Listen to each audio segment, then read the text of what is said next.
परियोजना निदेशालय की ये द्वितीय क्लास है। प्रथम क्लास में हमने काफ़ी सारे परियोजना निदेशालय देखे। अब द्वितीय क्लास में भी हम जो बचे हुए हैं बाकी को हम देखने वाले हैं। तो परियोजना निदेशालय क्या होते हैं, मैंने पिछली क्लास में बताया था कि परियोजना निदेशालय जो होते हैं ICAR के अधीन कुछ प्रोजेक्ट या कुछ कार्यक्रम होते हैं जो उसके सानिध्य में या उसके अधीन चलाए जाते हैं।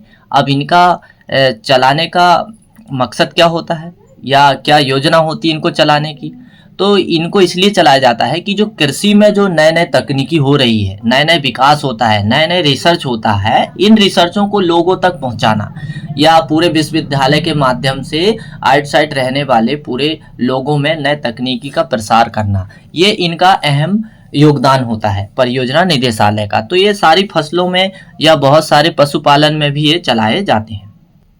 नमस्कार दोस्तों, मैं सचिन राय और आपके अपने YouTube channel PAT with Sachin में, जैसे कि मैं एग्रीकल्चर के लिए हर दिन नए नए अपडेट लेके आता हूं, उसी हिसाब से मैं आज भी इस वीडियो में आपको नया अपडेट लेके आया हूं।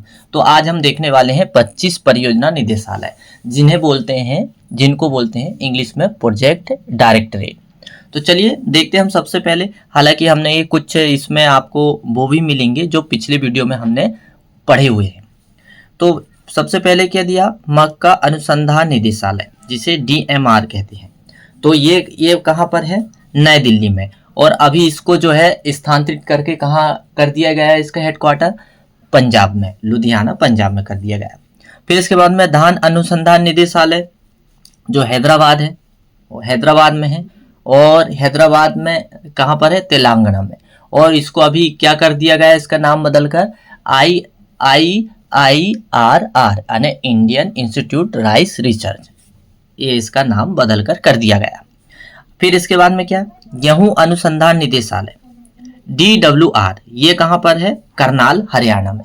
पिछली क्लास में भी हमने ये देखी थी, लेकिन इसका अभी नाम बदलकर क्या कर दिया गया है, भारतीय गेहूं एवं जौ अनुसंधान संस्थान।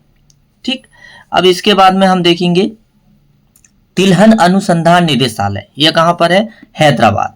तिलहन अनुसंधान निदेशालय हैदराबाद आंध्र प्रदेश में। तो यहाँ पर जो तिलहन वाली फसलें हैं उन पर सारे कार्यक्रम होते हैं और उन पर रिसर्च होता है और नए नए किस्में निकाली जाती है अधिक उत्पादन देने वाली। फिर इसके बाद में देखते हैं बीज अनुसंधान निदेशालय। तो बीज अनुसंधान निदेशालय मऊ में है, और मऊ एक उत्तर प्रदेश में पड़ने वाला एक छोटा सा शहर है, वहां पर ये स्थापित है। यहाँ पर जो भी बीज से संबंधित है, जो भी रिसर्च होता है, कैसे बीज को संभाल कर रखा जाए ताकि उनकी जो है उत्पादन देने की क्षमता बनी रहे, यानी कि वो डोरमेंसी पीरियड में ना जाए। तो ये सब बातों को ध्यान रखकर यहाँ बहुत सारी योजनाएं चलाई जाती है, बहुत सारे ट्रेनिंग भी दी जाती है। हालांकि सीड टेक्नोलॉजी में भी ट्रेनिंग दी जाती है, ऐसा नहीं है, लेकिन ये जो है यहाँ से पूरे भारत में जो है पूरे संचालित होती है क्रियाएं कि कैसे ट्रेनिंग देकर जो है बीजों को अधिक से अधिक समय तक हम सुरक्षित रख सकें। फिर इसके बाद में आगे हम देखेंगे, फिर हमने देख लिए तिलहन का, अब हम देखेंगे ज्वार अनुसंधान निदेशालय। तो ज्वार अनुसंधान निदेशालय हैदराबाद में, ये पिछली क्लास में भी हमने देखे थे। हाँ, अब मूंगफली अनुसंधान निदेशालय कहाँ पर है, जूनागढ़ गुजरात में। तो यहाँ जूनागढ़ गुजरात में मूंगफली की नए नए किस्में निकाली जाती है और नए नए वैरायटी तैयार करके पूरे भारत में फैलाई जाती है। और फिर इससे क्या होता है, किसानों को नए नए किस्में मिलने के बाद कैसे उत्पादन को अधिक से अधिक बढ़ाया जाता है। और ज़्यादातर जो है मूंगफली का उपयोग किस लिए होता है, तेल के लिए और खली के लिए भी होता है, लेकिन इसकी खली जो है खाने के लिए उपयोग आती है। तो इसमें जो है काफ़ी अच्छी मात्रा में तेल पाया जाता है और प्रोटीन भी अच्छा पाया जाता है। तो 45% तेल होता है और 25% प्रोटीन होता है, ऐसा इसका रेशियो होता है। फिर इसके बाद में हम देखेंगे सोयाबीन अनुसंधान निदेशालय। तो सोयाबीन अनुसंधान निदेशालय इंदौर में है। तो इंदौर कहाँ पर है, इंदौर एक मध्य प्रदेश का एक शहर है। तो यह आपको पता ही होगा कि सोयाबीन एक ऐसी फसल है जो तेल वाली है, जिसमें जो है प्रोटीन की मात्रा सबसे अधिक होती है। 38 से 40% प्रोटीन होता है और मात्र 20% तेल होता है। और जो है हम देखें तो सोयाबीन से बहुत सारे पदार्थ भी बनते हैं। सोयाबीन से पाउडर बनता है, चिप्स बनते हैं, पापड़ बनते हैं और बहुत सारे खाद्य पदार्थ भी बनते हैं। तो सोयाबीन के बारे में आप, और यूँ तो हम देखें तो सोयाबीन सोयाबीन के नाम से जो है मध्य प्रदेश को जाना जाता है, सोया स्टेट के नाम से, क्योंकि सबसे ज़्यादा आज भी मध्य प्रदेश में सोयाबीन का उत्पादन होता है। सबसे पहले सोयाबीन कहाँ से लाया गया था? अमेरिका से लाया गया था। तो चलिए अब हम आगे बढ़ते हैं। तोरिया और मस्टर्ड क्या दिया फिर इसके बाद में? तोरिया और सरसों अनुसंधान निदेशालय, ये भरतपुर सेवर राजस्थान में है। ये हमने पिछली क्लास में भी देखे थे। तो इस क्लास में कुछ रिपीट भी आएंगे 2-4, तो आप उनको भी ठीक से समझ लीजिए। यदि आपको वीडियो पसंद आता है तो एक लाइक जरूर करिए, और यदि आप पहली बार चैनल में विजिट कर रहे हैं तो उस चैनल को जो है सब्सक्राइब कर लीजिए। सब्सक्राइब करने से क्या होगा, आपको नए नए जो है वीडियो जो है हर दिन के आपको मिलते रहेंगे, और आपको बेल आइकन जरूर क्लिक करना है, क्योंकि आपको नोटिफिकेशन जैसे मैं वीडियो अपलोड करूंगा तो तुरंत आपको पहुंच जाया करेगा, क्योंकि हमें एग्रीकल्चर के विषय में बहुत अच्छी अपडेट मैं यहाँ पर अपलोड करते रहता हूँ। तो चलिए, मशरूम अनुसंधान निदेशालय, तो मशरूम अनुसंधान निदेशालय सोलन है, और मशरूम के बीज को स्पान कहते हैं, और एग्रीकस बायोस्फेरस इसका वैज्ञानिक नाम है। और जो है मशरूम की कई वैरायटी होती है, जैसे पेडिस्ट्रा मशरूम है, ऑयस्टर मशरूम है, और बहुत सारे मशरूम है। तो सबसे ज़्यादा जो है मशरूम जो है ऑयस्टर मशरूम की खेती होती है। एक अच्छी व्यापारिक फसल भी है मशरूम, और इसकी फार्मिंग करने के लिए ज़्यादा स्थान की आवश्यकता भी नहीं होती है। एक कमरे में भी आप जो है मशरूम की खेती कर सकते हो। और मशरूम को यूं तो जो है मशरूम क्या है? मशरूम एक फंगस है, कवक जाल है, और वही कवक जाल क्या है? एक उसको तकनीकी के माध्यम से खाद्य योग्य उसे बना दिया गया। हालांकि मशरूम, बहुत सारे मशरूम की जो जातियां हैं वो विषैली भी होती है, जिनके खाने से मृत्यु भी हो जाती है, लेकिन नहीं, ये जो मशरूम की जो खेती होती है इसको एक टेक्निकल विधि द्वारा इसको खाद्य योग्य तैयार किया गया है। अब मशरूम के बारे में हो गया। अब देखेंगे प्याज एवं लहसुन अनुसंधान निदेशालय। तो प्याज एवं लहसुन अनुसंधान निदेशालय पुणे महाराष्ट्र में है। फिर इसके बाद में हम देखेंगे काजू अनुसंधान निदेशालय पुतूर कर्नाटक में है। तो काजू अनुसंधान निदेशालय कहाँ पर है? पुतूर कर्नाटक। फिर इसके बाद में हम देखेंगे तेल ताड़ अनुसंधान निदेशालय पेडाबेगी पश्चिम गोदावरी। फिर औषधि एवं सुगंधीय पादप अनुसंधान निदेशालय आनंद गुजरात में। फिर इसके बाद में अगला जो है आपको ठीक से समझना है, क्योंकि पेपर में इनका स्थान पूछता है कि भाई बताइए कि पुष्प अनुसंधान निदेशालय कहाँ पर है? तो पुष्प अनुसंधान निदेशालय नई दिल्ली में है। जो अब जो है इसका नई दिल्ली से स्थान बदलकर इसको कहाँ कर दिया गया है? पुणे महाराष्ट्र में कर दिया गया है। ऐसा हमने पिछली क्लास में अच्छे से समझे। फिर इसके बाद में दिया है कृषि पद्धति अनुसंधान परियोजना निदेशालय मोदीपुरम, और कहाँ पर है? मेरठ। और मेरठ कहाँ पर है? उत्तर प्रदेश में। तो ये कृषि पद्धतियाँ क्या होती है? यहाँ से जो है हमेशा जो है मेरठ से खेती के लिए नए नए तकनीकियाँ या ऐसी पद्धतियाँ निकाली जाती है जिससे कि उत्पादन बढ़े और उत्पादन लागत कम लगे, और पानी को कैसे अधिक से अधिक उपयोग किया जाए। तो ये सारी बिंदुओं को ध्यान में रखकर वहाँ नए नए कृषि तकनीकें निकाली जाती है, ताकि किसानों की उत्पादकता बढ़े और राष्ट्रीय आय में वृद्धि हो। तो चलिए हम आगे बढ़ते हैं। जल प्रबंध अनुसंधान निदेशालय कहाँ पर है? जल प्रबंध अनुसंधान निदेशालय भुवनेश्वर उड़ीसा में है। ये हमने पिछली क्लास में भी देखे। फिर खरपतवार विज्ञान अनुसंधान निदेशालय, तो खरपतवार विज्ञान अनुसंधान निदेशालय जबलपुर में है, और ये जबलपुर में भारतीय खरपतवार अनुसंधान संस्थान भी स्थित है। फिर अगला क्या दिया हुआ है?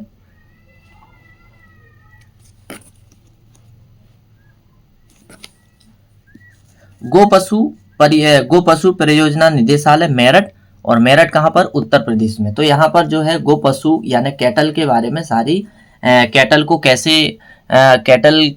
का कैसे रख रखाव किया जाए, कैसे मैनेजमेंट किया जाए, और दूध के उत्पादन को कैसा बढ़ाया जाए, ये सारी तकनीकी का प्रसार यहाँ से किया जाता है कि दूध के उत्पादन को कैसे बढ़ाया जा सकता है, ताकि हमारे देश जो है दूध के उत्पादन में आत्मनिर्भर तो है ही, लेकिन और अधिक बने, ताकि जो है विदेश में दूध को हम निर्यात कर सकें और विदेशी मुद्रा हमें प्राप्त हो। तो ये सारे विषय को ध्यान में रखकर पूरे जो है एलपीएम से संबंधित जो भी विश्वविद्यालय वहाँ पर जानकारी पहुँचा दी जाती है, और समय समय पर ट्रेनिंग भी होती रहती है, और किसानों को भी ट्रेनिंग दी जाती है ताकि भाई दूध का उत्पादन बढ़े। तो ये सारे कार्य यहाँ पर होते हैं।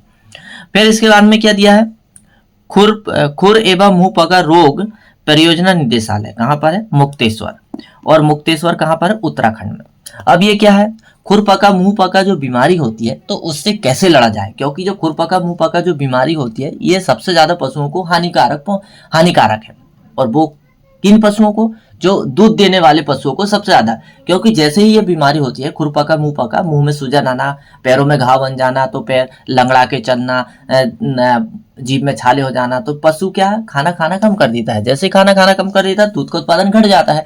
तो यहाँ पर जो है ऐसी ऐसी वैक्सीन तैयार की गई है, जैसे बीमारी होती है बीमारी होने से पहले ही वैक्सीनेशन कर दिया जाता है ताकि इस बीमारी से सुरक्षा मिले और ये बीमारी ना हो सके। तो इसलिए यहाँ पर जो है मुक्तेश्वर में यहाँ पर इसकी वैक्सीनेशन तैयार की जाती है। फिर कुक्कुट पालन परियोजना निदेशालय हैदराबाद आंध्र प्रदेश में। ऐसे तो आंध्र प्रदेश को अंडे की टोकरी के नाम से भी जाना जाता है। तो यहाँ पर जो है कुक्कुट की कौन सी वैरायटी लगाया जाए या कौन सी वैरायटी को पाला जाए जिससे कि उत्पादन बढ़े, और कैसे जो है नए नए किस्म को निकाला जाए ताकि अंडा अधिक से अधिक दे। तो ये सारे जो है प्लानिंग या नियोजन या इन बिंदुओं को ध्यान में रखते हुए या फिर कुक्कुट का मैनेजमेंट कैसे किया जाए ताकि जो है उनका पालन पोषण में कम खर्चा है। तो ये सारी बातों को ध्यान में रखकर यहाँ पर प्लानिंग की जाती है, क्रिया की जाती है और पूरा भारत में प्रसार किया जाता है ताकि जो है कुक्कुट फार्मिंग जो है सुचारू रूप से चलती रहे, क्योंकि आज भी हमारे देश में मांस की उपयोगिता बहुत अधिक है। तो चलिए हम आगे बढ़ते हैं। पशु रोग निगरानी एवं जीव विविधता परियोजना निदेशालय, ये कहाँ पर है? हेब्बल, बेंगलोर में। तो यहाँ पर जो है पशुओं को ध्यान में रखना है, रखकर और उनको कैसे बचाया जा सके, तो ये सारी बातों में यहाँ पर ध्यान रखते हुए यहाँ पर जो है समय समय पर कार्यक्रम चलाए जाते हैं। जैसे इंडो स्विस परियोजना है और बहुत सारी ऐसी परियोजना है। इन सब की प्लानिंग जो है यहाँ पर होती है और जो है संकरण का कार्य करके नए नए पशुओं को तैयार किया जाता है। तो चलिए अब हम आगे बढ़ते हैं। कृषि सूचना एवं प्रकाश निदेशालय, ये कहाँ पर है? दीपा, नई दिल्ली में। तो यहाँ पर कृषि से सूचना यानी मौसम की भविष्यवाणी, ये सारे कार्य यहाँ पर किए जाते हैं ताकि किसान को समय समय पर कृषि की सही जानकारी मिलती रहे, और जैसे सही जानकारी मिलेगी किसान को तो वो आत्मनिर्भर बनेगा और उसके जो हानि होती है उत्पादन वो भी बचेगी। तो यहाँ पर ये सारी चीज़ों को ध्यान में रखकर ये एक हेडक्वार्टर बनाया गया है। तो यहाँ पर जो है समय समय पर सूचना किसानों को मिलती रहती है, जैसे किसान कॉल के माध्यम से या मैसेज के माध्यम से, ये सारी क्रियाएं यहाँ पर चलती है। लेकिन ये सारे जो है परियोजना निदेशालय जो है ICAR के अधीन ही कार्य करते हैं।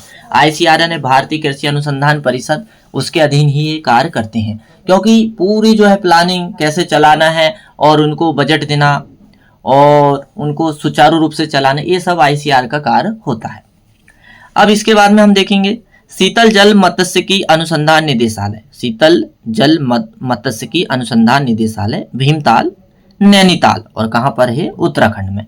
तो उत्तराखंड में जो है मछली से संबंधित सारे कार्यक्रम किए जाते हैं और नए नए किस्म को निकालने पर और कैसे उनका मैनेजमेंट किया जाए, कैसे उत्पादन किया जाए, ये सब की ट्रेनिंग यहाँ पर होती है और उत्पादकता कैसी बढ़ाई जाए। तो ये यहाँ से शिक्षा भी या फिर यहाँ स्टडी या किस्मों का प्रचार प्रसार भी होता है।